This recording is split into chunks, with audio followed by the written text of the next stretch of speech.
The outcome of this year's national election will be remembered for years to come, possibly for what it says about voters and our culture.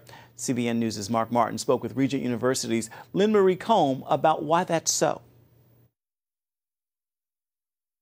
What do you think about the vote among women, and what does it say about women in our society? Well, I think women are not silent, and we care about what's happening in our culture. I think there was a whole lot more than meets the eye going on here. Yes, there was 100 new women. That's extremely exciting.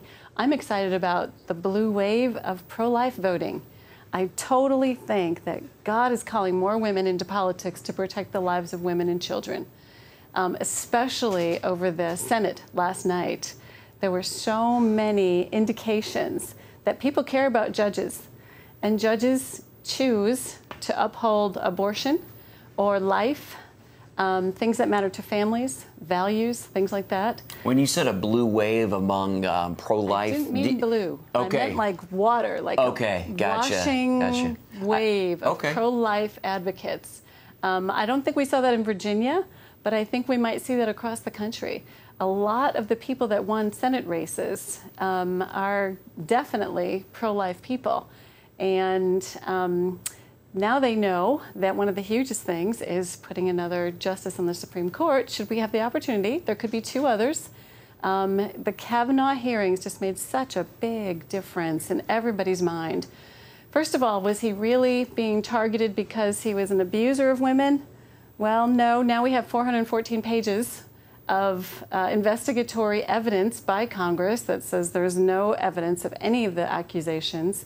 Really what was going on there was a fear that he might vote against abortion rights.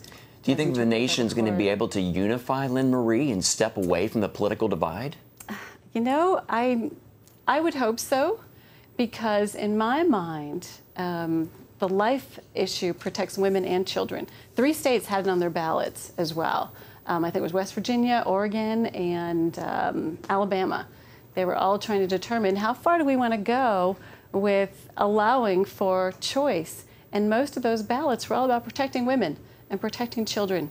I think the Gosnell movie had a huge impact with that too. But really it was the Kavanaugh hearings. People know judges matter, judges make a difference. Judges can be thoughtful and protect life, protect the lives of women.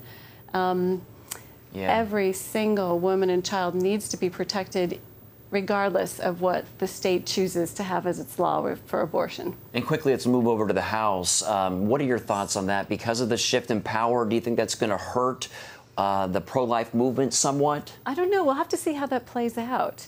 When we went to vote yesterday, my husband asked somebody on a local election, so is your candidate pro-life or not? And the person said, oh, it doesn't matter, it's a local election. And my husband said, it absolutely matters, it goes to worldview.